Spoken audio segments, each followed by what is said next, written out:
So hello friends, this is Mayur and आज हम discuss करेंगे कि रिलेशनशिप्स में मेडिटेशन कैसे काम आता है।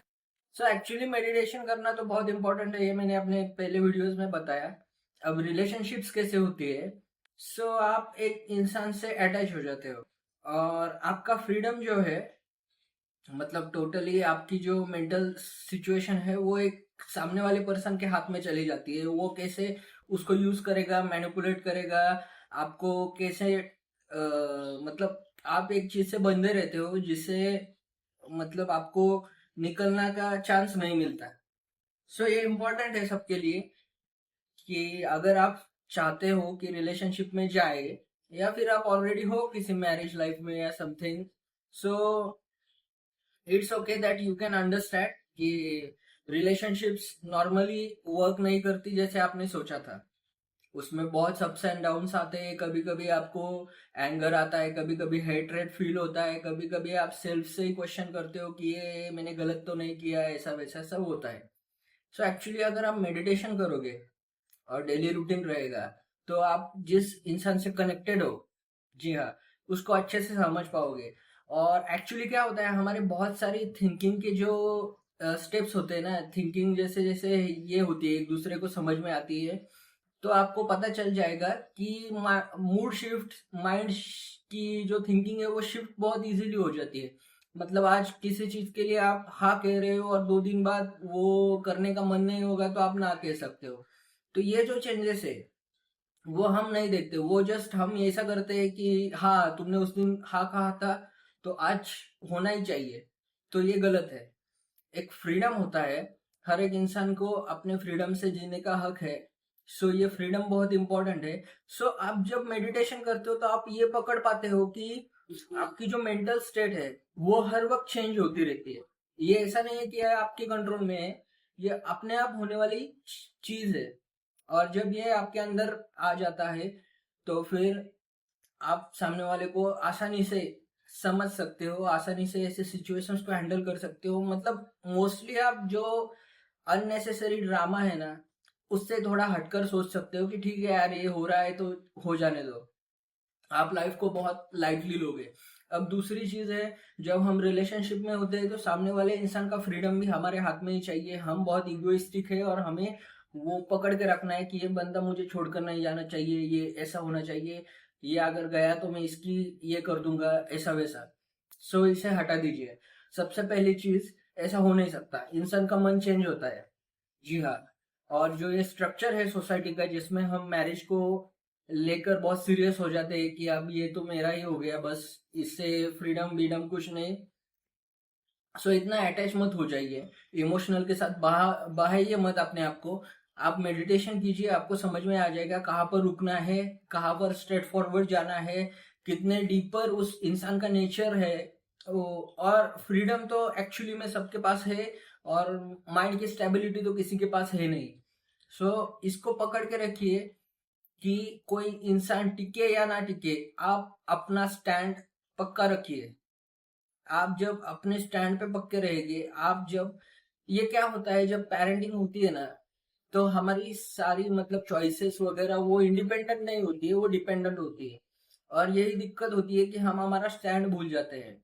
तो रिलेशनशिप में यही दिक्कत होती है कि अगर हम हमारा स्टैंड भूल जाए तो सामने वाला इंसान का इंटरेस्ट चला जाता है और वो छोड़ के चला जाता है, वो नॉर्मल है। अगर आप अपने स्टैंड पे फर्म हो, जी हाँ, कि मैं जो हूँ वैसा ही हूँ और मैं बदलूंगा, जो गलत होगा उसके लिए बदलूंगा, पर मेरा स्टैंड फर्म है और मैं उसी तरीके से सोचूंगा, और वही इंपॉर्टेंट है। सामने वाले का फ्रीडम भी इंपॉर्टेंट है। अगर वो चला जाए तो ठीक है, इट्स एक्सेप्टेड कि ये नेचुरल है, ये साइकोलॉजिकल प्रोसेस है, उसमें कुछ नहीं है। अगर आप इसके लिए एफर्ट्स डाल रहे हो बहुत सारे रिलेशनशिप को पकड़ने के लिए कि ठीक है यार मैंने बहुत एफर्ट डाले और डालता रहूंगा ताकि ये रिलेशनशिप सही वर्क कर सके, ऐसा नहीं होता है। आपको थोड़ा सा उससे बाहर आके सोचना पड़ेगा। आप एकदम लाइटली, जैसे एक नेचुरल थिंग होती है ना, लव, कि आप किसी एनिमल के पास जाते हो या फिर किसी गरीब के पास जाते हो, आपको थोड़ा सा फील होता है अंदर से इमोशंस, वही सेम लव आपको इन रिलेशनशिप में भी रखना पड़ेगा तभी ये रिलेशनशिप काम करती है। पर ये जो कंपैशन वाला लव होता है ना, ये मेडिटेशन से ही अचीव किया जा सकता है। अगर आप ड्रामेटिक लव की तरफ जाओगे कि पार्टनर को बहुत सारा ये देने का, हैप्पीनेस देने की, बहुत एफर्ट डालने के, तो ये वर्क नहीं करता।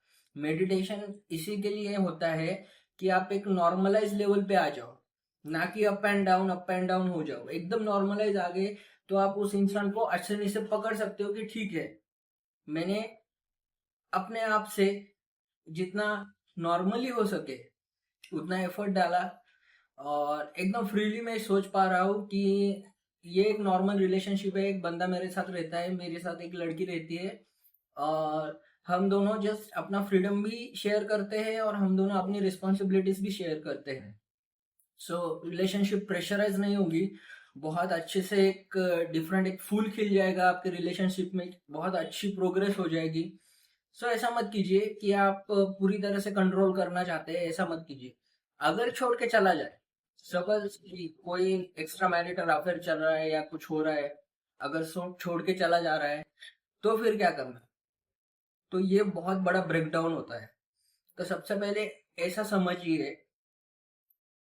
कि अगर आप कुछ भी करें, या तो गुस्सा करे, या फिर शांत रहे, या फिर जस्ट इग्नोर कर दे, तो एक ही चीज है, आप ज्यादा सफर होते हो।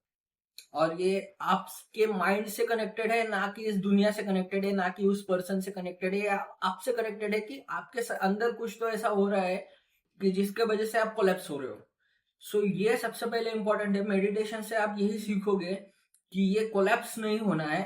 हमें एक इमोशनल स्टेट, माइंड, इनसे ऊपर उठकर एक फ्रीडम, एक स्पेस और एक बाउंड्रीज, ये कंटिन्यू बनाते रखनी है।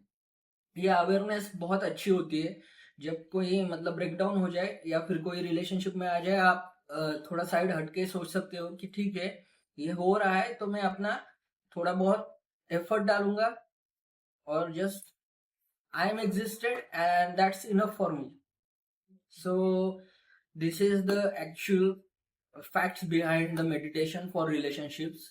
अब मैं आगे अगली बार बताऊंगा कि आपके सराउंडिंग से अगर प्रॉब्लम्स हो जाए, आपको बहुत मेंटल अनस्टेबिलिटी आ जाए, तो फिर कैसे हैंडल करना है। So thank you guys, keep follow, subscribe my channel and keep updated. Good bye.